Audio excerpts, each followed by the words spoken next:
मेरे बच्चों, online video के माध्यम से आप सभी अपना समस्त विषय पढ़ रहे हैं और हमारे कॉलेज यानी बीपी ओझा इंटरमीडिएट कॉलेज की ओर से आप सबों तक ऑनलाइन वीडियो के ज़रिए समस्त विषय पहुंचाया जा रहा है।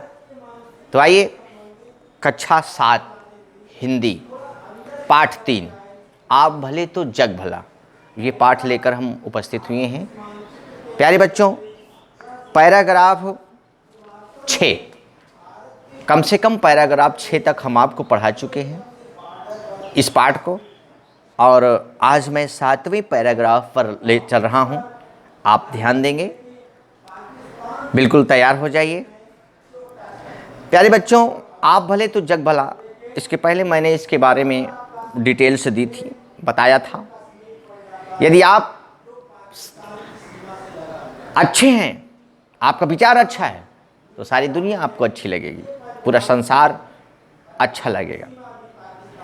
ये बात बताई जा रही थी और यहाँ तक हम पहुँचे थे कि शहद की एक बूंद ज़्यादा मक्खियों को आकर्षित करती है बजाय एक शेर जहर के। एक तरफ शहद की एक बूंद रख दो और एक तरफ जहर का ढेर लगा दो, लेकिन जहर की तरफ कोई नहीं जाना चाहेगा, शहद की ओर सारे लोग जाना चाहेंगे, क्योंकि शहद मीठी होती है, सरल होती है और जहर जहर होता है। ये हमारे समाज के लोगों को बताने के लिए, ये हमारे लेखक महोदय समझाने के लिए इस पाठ को लिखे हैं, और बच्चों के लिए तो कौतूहल का विषय बना हुआ है। ये ज्ञान भरी बातें आपको बताई जा रही हैं। देखिए, इसी सिलसिले में एक बात और, आप तो दूसरों की नुक्ताचीनी करेंगे ऐसी उम्मीद है, पर दूसरे भी यदि आपकी नुक्ताचीनी करना ना छोड़ें तो मेरे मित्र अपनी बुराई या आलोचना सुनकर आग बबूला हो जाते हैं। भले ही वह दुनिया की दिन भर बुराई करते रहें, पर आपके लिए तो ऐसे मौके पर दादू की निम्नलिखित पंक्तियाँ गुनगुना लेना बड़ा कारगर सिद्ध होगा। कह रहे हैं कि हमारे मित्र जो है दूसरों की बुराई करते हैं, और ये उनकी आदत सी पड़ गई है दूसरों की आलोचना करना, बुराई करना। वो ना छोड़ें, फिर भी यदि उनकी कोई बुराई कर देता तो आग बबूला हो जाते हैं। और उनको समझाने के लिए, उनको लाइन पर लाने के लिए दादू, हमारे दादू जी, लेखक का तात्पर्य हमारे दादू जी ने एक पंक्तियां कहा, एक पंक्तियां आपके सामने रख रहे हैं। निंदक बाबा वीर हमारा, बिना हिकौड़ी बहे बिचारा, आपन डूबे और को तारे, ऐसा प्रीतम पार उतारे। प्यारे बच्चों, बहुत बढ़िया टिप्पणी दे रहे हैं। निंदक बाबा वीर हमारा, जो हमारी निंदा करता है वो हमारे लिए वीर है, हमारे लिए बहुत ही नेक कार्य कर रहा है। वो बिना रुपए पैसे दिए हमारे बारे में सोच रहा है, बिना किसी मतलब के, बिना किसी स्वार्थ के हमारे बारे में सोच रहा है। सोच लीजिए, हमारे अच्छाई बुराई की ओर ध्यान दे रहा है। वो नहीं समझ रहा है कि वो स्वयं डूब रहा है और मुझे तार रहा है, मुझे पार उतार रहा है और स्वयं डूब रहा है। हमारी निंदा करके वो तो डूब रहा है, हमारी निंदा कर रहा है और डूब रहा है, लेकिन मुझे पार लगा रहा है। मेरी बुराई कर रहा है तो बुराई करने का कारण ये है कि मैं उसकी बुराई को सुनकर अपनी अंदर की बुराइयों को दूर कर रहा हूँ, और वो दिन प्रतिदिन गर्त में जा रहा है। आगे देखिए, यदि सचमुच कुछ त्रुटियां हैं जिनकी ओर निंदक हमारा ध्यान खींचता है, तो उन अवगुणों को दूर करना हम सभी का कर्तव्य हो जाता है। जिसने उनकी ओर ध्यान दिलाया उसका उपकार ही मानना चाहिए। यदि कोई व्यक्ति हमारे अवगुणों की ओर ध्यान दिला रहा है, इशारा कर रहा है, तो हमें उसका उपकार मानना चाहिए, क्यों हमारे लिए उपकार का काम कर रहा है, हमारी भलाई का काम कर रहा है। एक दिन एक सज्जन से कुछ गलती हो गई। हमारे मित्र तुरंत बिगड़ कर बोले, देखिए महाशय, यह आपकी सरासर गलती है, आइंदा ऐसा करेंगे तो ठीक नहीं होगा। बेचारे महाशय जी बड़े दुखी हुए, उनका अपमान हो गया, मन में क्रोध जागृत हुआ और वे बिना कुछ उत्तर दिए ही उठकर चले गए। दूसरे दिन मैंने उन महाशय जी से एकांत में कहा, देखिए गलती तो सभी से होती है, ऐसी गलती मैं भी कर चुका हूँ, दुखी होने का कोई कारण नहीं। आप तो बड़े समझदार हैं, कोशिश करें तो यह क्या, बड़े से बड़ी गलतियाँ सुधारी जा सकती है, ठीक है ना। मैंने उनको समझाया क्योंकि उनसे गलती हो गई और बड़े निराशा भाव में थे। हमने कहा गलतियाँ तो लोगों से होती रहती हैं, इसके लिए आप दुखी ना हो, बड़ी सी बड़ी गलतियाँ सुधारी जा सकती हैं। आगे देखिए, उनकी आंखों में आंसू छलछलाए, बड़े प्रेम से बोले, जी हाँ मैं गलती मानता हूँ, आगे भला मैं वही गलती क्यों करने लगा। पर कोई मोहब्बत से पेश आए तब ना आदमी प्रेम का भूखा रहता है। उन महाशय का कहना है कि हाँ मैंने गलती किया और मुझे एहसास हो रहा है मेरी गलती का, लेकिन मैं वही गलती फिर से दोहरा रहा हूँ। कोई मोहब्बत से मेरे साथ पेश नहीं आया, हमको मोहब्बत से कोई नहीं समझाया, इसलिए मैं गलतियों को दोहराता गया। हर आदमी प्रेम का भूखा होता है।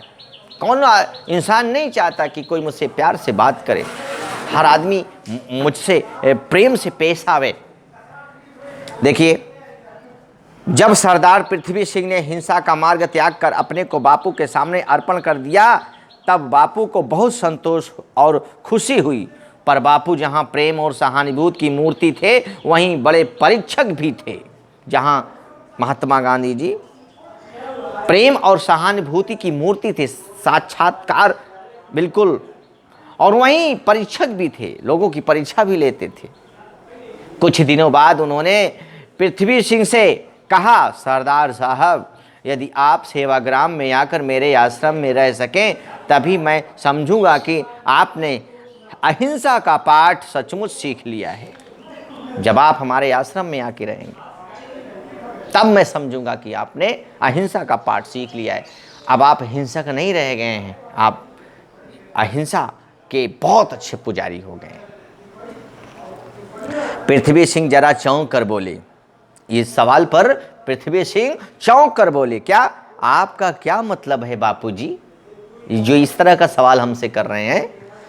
भाई, बापूजी जवाब देते हैं, भाई मेरा आश्रम तो एक प्रयोगशाला जैसा ही है। जिन लोगों की नहीं बनती अक्सर वे मेरे पास आ जाते हैं। उन सबको एक साथ रखने में मैं सीमेंट का काम करता हूँ और वह सीमेंट मेरी अहिंसा ही है। जिन लोगों की नहीं बनती है, अनबन रहती है, वो लोग मेरे आश्रम में आके बैठते हैं, मेरे आसपास आके बैठते हैं और हर प्रकार के लोगों को मैं जोड़ने का काम करता हूँ, समझाने का काम करता हूँ। मेरा काम सीमेंट का है, मैं उनके लिए क्या हूँ, सीमेंट का काम करता हूँ, समझाने का काम करता हूँ। और मेरी सीमेंट क्या है, अहिंसा। मैं सबसे यही कहूँगा, आप सभी अहिंसा को अपनाइए।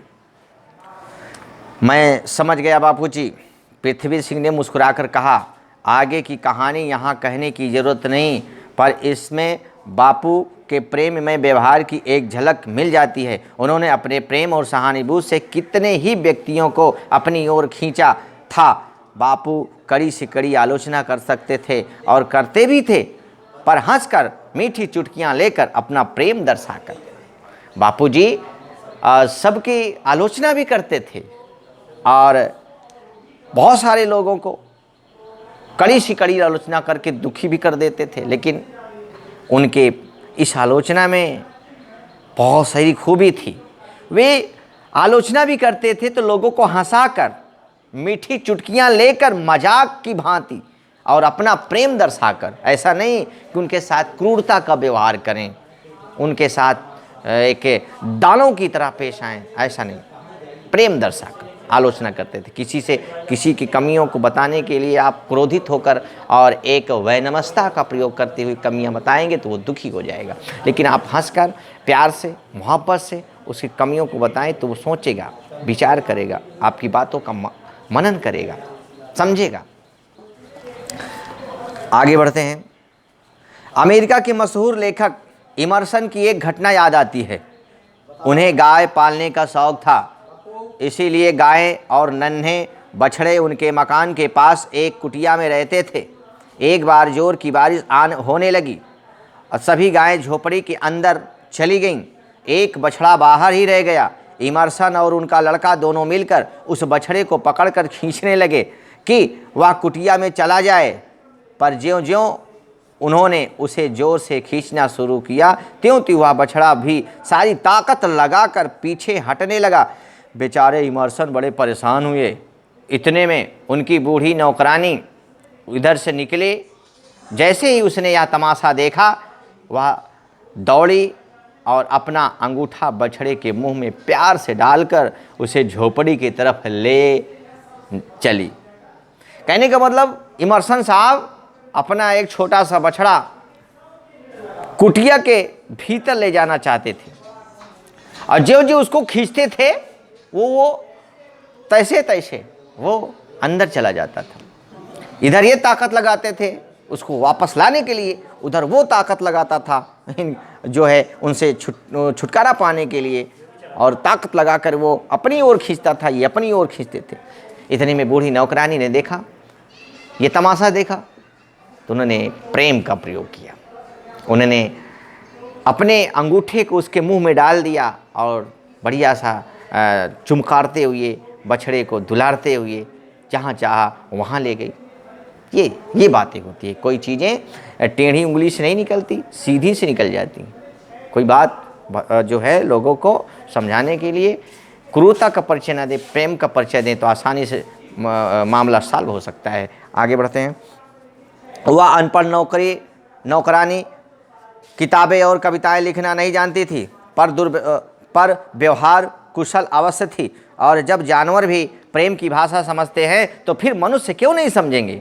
वो अनपढ़ थी नौकरानी, पल्ला निखलान भी नहीं जानती थी, ना पढ़ती थी ना लिखती थी, व्यवहार कुशल अवश्य थी। वह जानवर के भी प्रेम की भाषा को समझा सकती थी।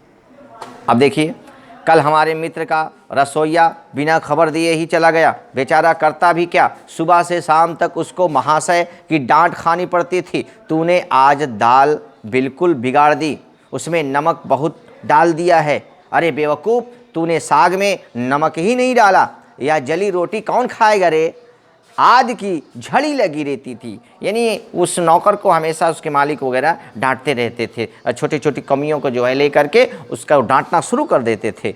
जब कोई चीज़ जरा भी बिगड़ जाती तब उसे दिल खोल कर डांटा जाता था, पर अच्छा भोजन बनाने पर कभी तारीफ के दो शब्द नहीं बोले जाते थे। यानी जब कोई कमी आती थी तो उस पर सब टूट पड़ते थे, और कोई अच्छा काम करता था तो उसको शाबाशी नहीं मिलती थी। ऐसी भावनाएं रखते थे ऐसे लोग।